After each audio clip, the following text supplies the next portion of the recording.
Tonight on the official, it is the Freaks list. So stay tuned and hear a little bit about that. And we'll show you a few of the initial guys that we are labeling the 2023 Freaks of that recruiting class. This is the official.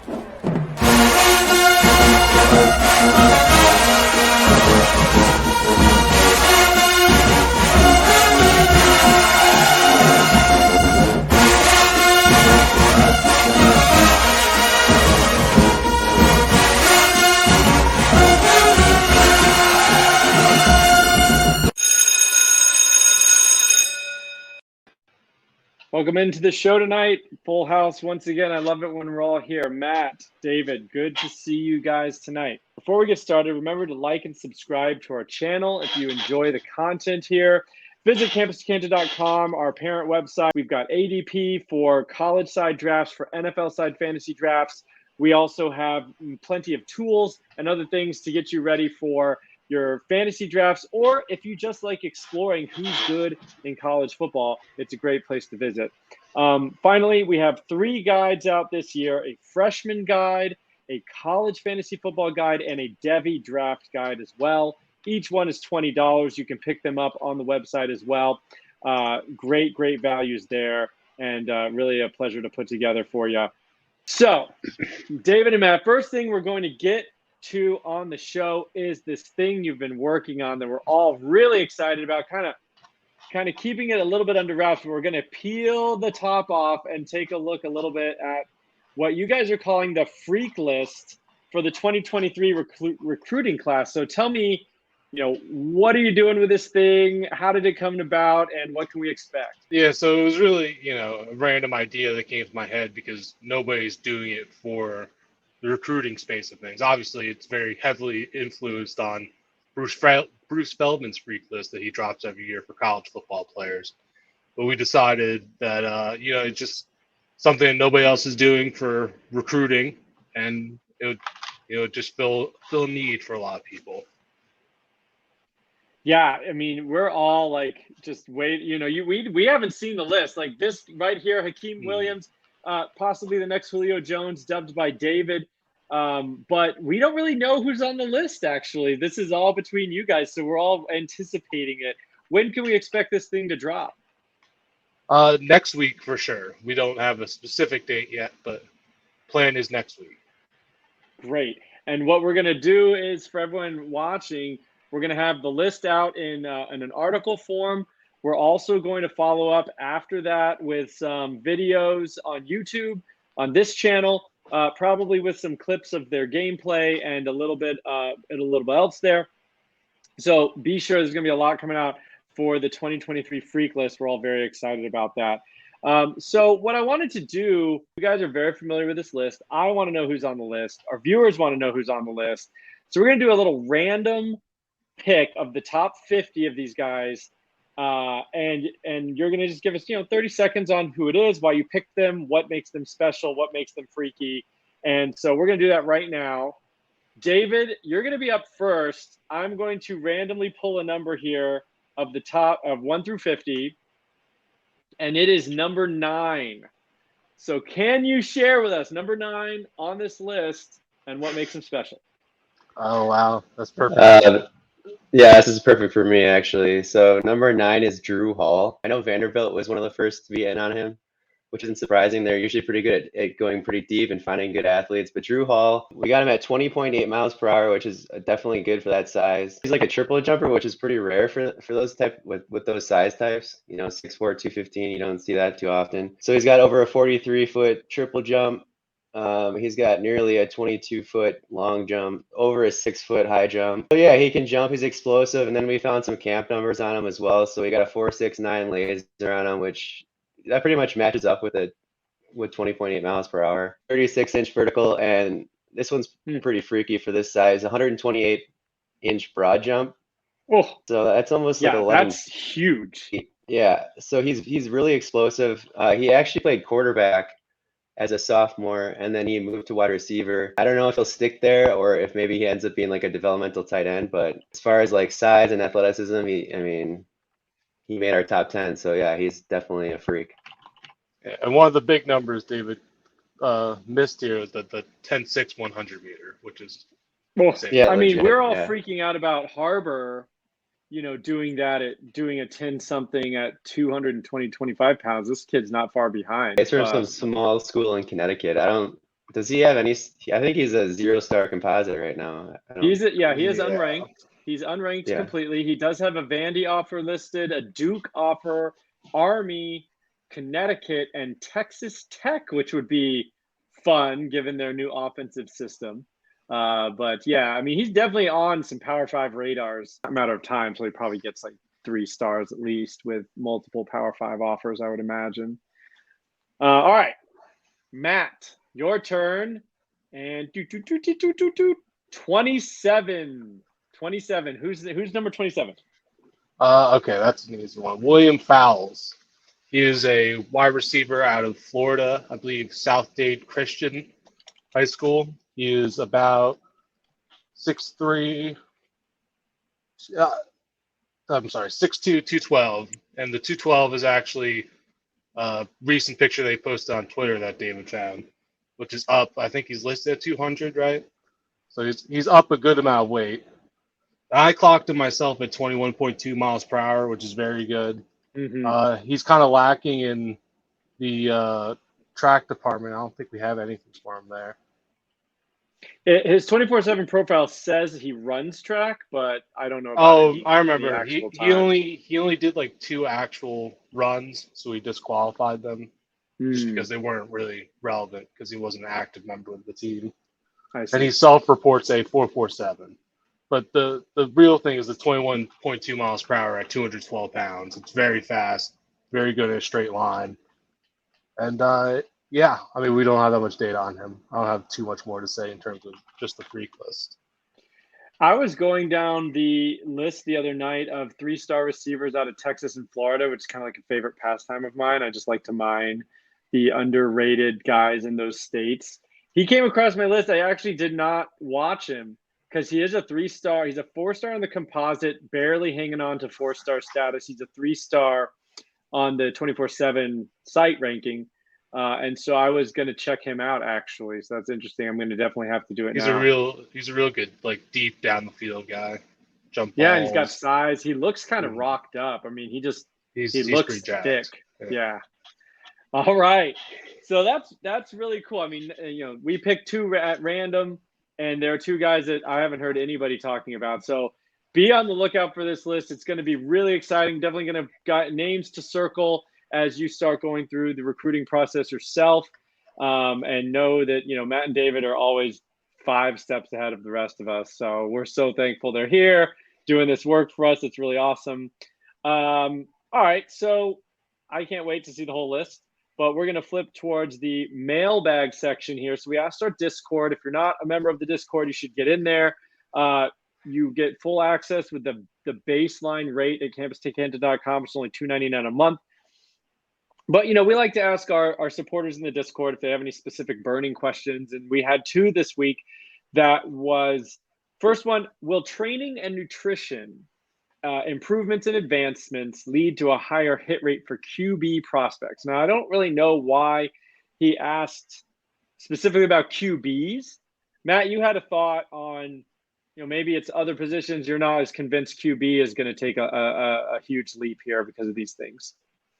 Yeah, I think all positions have things to gain from better fitness programs, better nutrition, better teachers helping them out.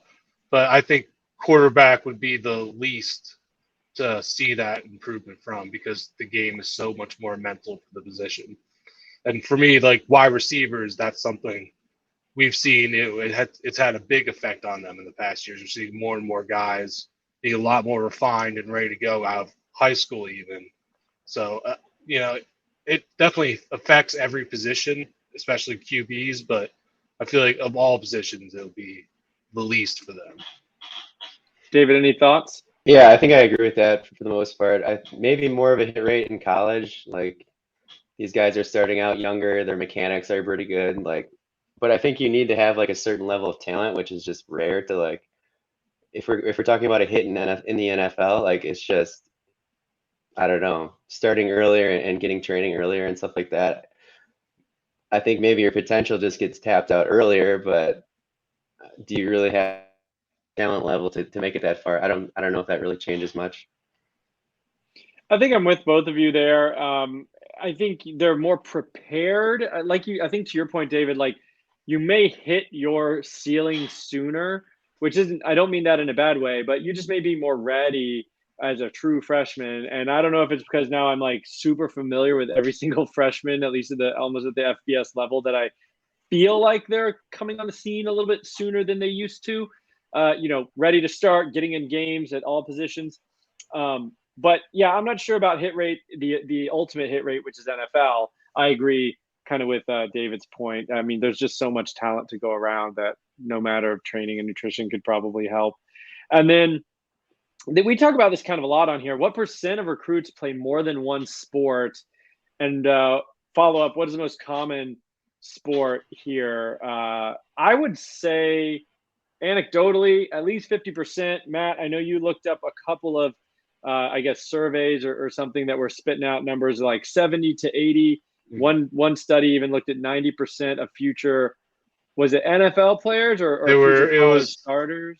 It was of Super Bowl players one year. Of Super Bowl players. Okay, so at the highest level, but it was like 80 or so percent were multi-sport in high school. And that just makes sense. There's also Todd from our Discord mentioned that specializing in one sport is actually kind of a negative. And we've talked to scouts. I've definitely talked to people from 24/7. I've talked to coaches. They all like the 2-sport, 3-sport guys. So it helps you everywhere to get, use different muscle groups.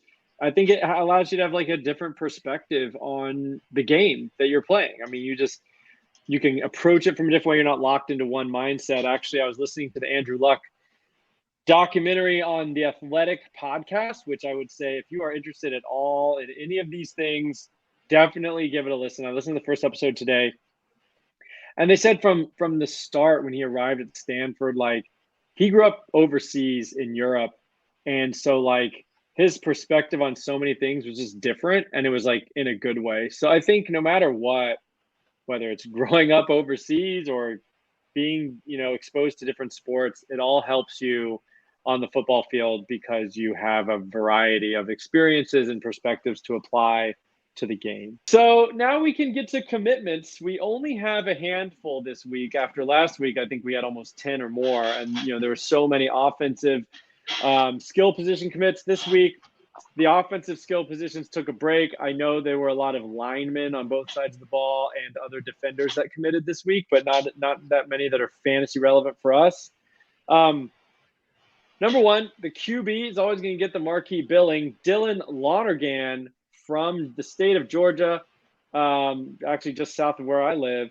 He committed to Alabama, which makes them have 2 commitments in the top 10. Number one question for you guys, do you think they will keep both commits? And number 2, Lonergan is a test case on a guy who's going to play baseball and football at the next level, already declared in his commitment, announcement. And what do you think about that? I think, I just think, as far as are they going to keep both of them? I don't know. I think I'd be a little bit surprised. I think Eli Holstein will definitely be pursued pretty aggressively by other schools. I know he has offers from pretty much everywhere. Whether he sticks to that or not, I don't know. I don't know how much he wants to compete for the job with somebody else like that. As far as like Lonergan as a player, I think I like him more than I like Holstein. I know Holstein like tested off the charts and stuff like that, but I think Lonergan has better functional athleticism. And like they pretty much, I think last I checked, they matched up well, like passing efficiency wise, and they're both dual threat. They're both runners. His mechanics, like he's kind of got that baseball throwing mechanic kind of thing going on. Like it's also like a little long too, but I don't think it's, from what I've seen from Holstein in person, I don't think it's as bad or it needs as much work to tighten that up a little bit. So like, I don't know, obviously he's a really good baseball player too. So there's a lot of risk involved in his profile in general. Like, is he actually going to stick to football? But if he does, I like him more than Holstein in the long term. Yeah, I'd imagine all three of us here prefer Dylan to Eli by a good bit. Yeah, what's interesting, and David kind of mentioned it, I think Lonergan's basically just like a better Holstein. They're similar, they're athletic and they can run, but they both have kind of a little more of like a power lumbering running style than like a super twitchy, you know, electric running style. Lonergan's stats as a junior are pretty awesome. He had 3,300 passing yards, 32 touchdowns, only 3 picks, 645 on the ground, and 7 more touchdowns. Yeah, I would say he's a better version of Holstein. So I don't know what's going to wind up with Holstein, but they're similar. It's interesting that Bama basically took the same guy twice and just upgraded. Yeah, I'd imagine if one of them's going to transfer out, it'll probably be Holstein. Yeah, but brutal. I mean, what a cutthroat world. We know it is, but like Holstein's sitting there, commitment to Alabama, the best school in the country, is probably so excited, and then they're like, "Oh yeah, we're going to go get this other guy who's literally right next to you on the top 10." And that just doesn't happen anymore. I mean, QBs of that level don't sign together. It just doesn't happen. All right. So next on the list, I don't know if you got. I hadn't really, come across this name, but he is a 4-star. London Montgomery, 5'10", listed at 180, committed to Penn State. Anybody have thoughts on him? I took a look today. I've watched a little here and there. I wasn't a very big fan, and the fact that he's going to Penn State as well, he's not going to end up being much of a producer there. Best case scenario, he gets on the field year 3 when Singleton's gone, and then Katron now probably has the role by then. So, it's just any running back that's going to go to Penn State right now. I just don't. Depth chart's brutal at Penn State. I don't think he's that bad of a running back by any means, but it's just that he doesn't really have he's not super fast. He's pretty average to smaller size, not much of a receiver. Just the combo of those three kind of kills a profile for me. Yeah, it's a unique take for Penn State because typically they go after freak athletes, and I don't know. He's kind of a mystery because I don't think I really have any athletic marks on him, and I don't have any stats on him either. Right. But when I watch him, he doesn't look athletic. He looks all right. He doesn't really jump out to me though. Yeah, when I watched him, I really thought, he's fine. It wasn't like, oh, I don't like this player, but it was kind of like he seems fine. I mean, in middling, probably middling competition. I think he's from Pennsylvania, maybe, or somewhere in the Midwest. Not necessarily a football hotbed. He's small. I was surprised he's a 4-star. Honestly, when I watched, I was like, he seems like a fine 3-star, but I mean, to be a 4-star, you're considered a blue chip guy. I was kind of surprised at that. All right, I think we're on the same page there. Can we make it 3 for 3 with Kaleb Jackson committing to LSU from Louisiana, I believe, so kind of staying home. Nice size, 5'10", 200. What else do you know about him? Yeah, so Katron, or not, I was just talking about Katron Allen. Sorry. Kaleb Jackson. Yeah, just committed to LSU. He's one of the more athletic running backs in his class. I don't want to reveal where we have him ranked, but he will be on the freak list. Ooh. He does run 21.8 miles per hour. He's been clocked at or higher than that speed several times. He's rumored to be weighing 215 pounds now, which is pretty absurd, especially if you can maintain that speed. And he's only 5'9", so it's a very thickly built player. What we don't like is he's not. He doesn't have much lateral wiggle. He's kind of stiff in the hips, and that's kind of something you want to see, especially from a shorter running back, at least. So that's a big question mark on his profile. But size, speed for days. Not a bad place to start. David, you were mentioning he's kind of a decent receiver from what you can tell. Yeah, he's a good receiver. He had 21 receptions for almost 400 yards. which is ended up being a pretty decent market. I don't have the market share in front of me, but I remember it being pretty impressive. Oh, I'm I think it sure. was, I'm sure it's very good for running back. I mean, you don't see a lot of these guys yeah, have more than a couple hundred, and he's almost double that. anything over like 20% market share. I mean, that's definitely good. I was trying to look it up just now, and then the music started playing. But so he's super productive. The problem is like he played really bad competition. I think last year his strength of schedule was negative 16.5 on max preps, Oof, which for people that that's one don't of the know, worst. I mean, you don't want to be in the negatives. I mean, that's bad. Self-explanatory. So yeah, I mean, it's bad. I think what we said last show averages like 28 or something like that. So Positive 28. Well, yeah, Positive. for these recruits, not just any. right for these recruits. So he's playing no one, and you can see it's pretty obvious on his tape. Like these guys stink. The guys he's playing against. So like he's not very exposed. Like a lot of the stuff he's doing isn't going to translate to the next level. But I do think like he does check, like we're talking about. He has good size. He has good speed. He can catch the ball. But is he a complete player? Like agility wise and he's I mean like fluidity probably like not necessarily. So a good prospect, probably. I like him probably a little more than what LSU's been getting recently. And you really got to keep those guys in home. So I think it's a big win for LSU as far as just you can't lose guys like that anyway.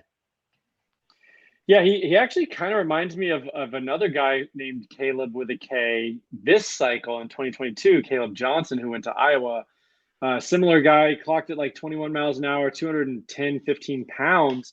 But just watching him, not a lot of wiggle, very stiff, and just kind of a straight line speed size guy. So we'll see what happens with the LSU. I mean, but yeah, a lot, like you said, good building blocks, but definitely some kind of potential, really negative marks there.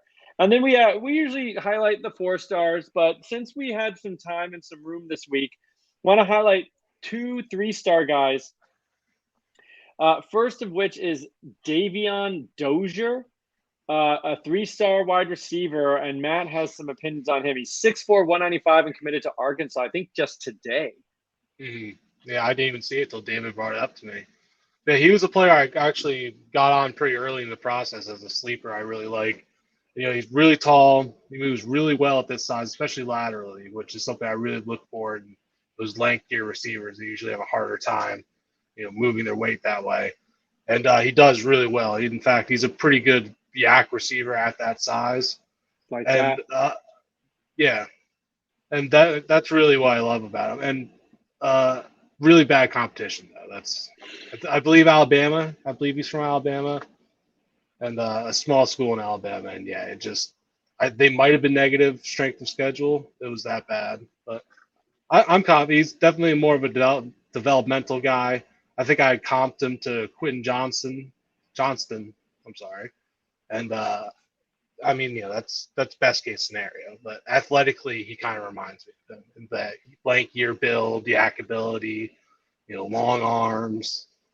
Well, and we talk about certain schools, certain scouting groups that seem to highlight guys we generally like, and I think in the past few years, Arkansas is one of those teams. I mean, I don't know if it's the same staff that identified Treylon Burks, but AJ Green, Raheem Sanders. I mean, there are some really interesting players that Arkansas has seemed to, find and offer and land. So, that checks out as well. So I'll be excited to take a look. I don't know much about him just yet. And then another guy diving way down into the barrel, RJ Mukes. That's an M, Mukes with an M, the third. Is a 3-star athlete, 5'11", 170, heading to Ball State, but he looks really good. We had some time. I knew we weren't going to have a ton of commitments to talk about, so I kind of looked at the 3 stars and some of the G5 guys who committed this past week. I'm not sure if y'all had a chance to take a look at him before the show, but I'll just say what I see, and then if you have any other comments. But I saw pretty good footwork off the line, especially when you're looking at 3 stars. so many of them you kind of just watch and like everything's the same. He was immediately a guy where like, oh, that's a little quicker. That's a little more sharp than your average 3-star. I saw like some good twitch. His routes had crisp cutoffs. He did a lot of like ins, outs, and breaking off the route, creating separation in that way. And then plenty of special teams. Even on his highlight reel, he had like 2 or 3 punt returns, a few kickoff returns, 4 touchdowns, which we like here at the Official. So I thought he was kind of interesting. Smallish guy. And if he sticks at G5, could be one of these Justin Hall types that kind of just blows up for a few years. Maybe he works his way into a P5 offer. I don't know if you guys had a chance to look at him, but I thought he was kind of interesting. I don't really believe that 5'11" measurement, but he does move really well. Definitely a fluid athlete. Yeah, I would say pretty much. I'll just echo that. He's a good athlete, good mover. And like I mean, Ball State, like he's small, but like those guys perform on that level. So as far as like it doesn't really matter. Football goes, like you don't have to be State, 6'2", 195 or whatever. Like you can tear it up at 5'10", 170 or whatever he is. So he's definitely interesting. I mean, for C2C, of course, we typically are going to be focusing on P5 because that is the easiest path to future NFL, and we care about getting these guys through to the NFL, at least on our C2C rosters. I would like to kind of highlight more G5 players because at least on the college side, these guys can be league winners. Guys who never even play down in the NFL, but they will win your league on the college side. So maybe we'll do that a little bit more, G5 spotlight every week or something like that. So RJ Mukes, congratulations. G5 headliner this week. And look at us, inside of 30 minutes, we did it. The first person to tag me in the Discord that sees this, we will drop another player. I love it. They can list a player number outside the top 10. We'll give that player to them. I'll just say that our database right now is like over 130 players, but we probably, I mean, how many guys did we go through? Probably over 500 players. I went through. I searched every name of every high school track athlete that ran under a 10.95, which was over 1,000. Oh my gosh! So I don't even know what you guys are doing over there.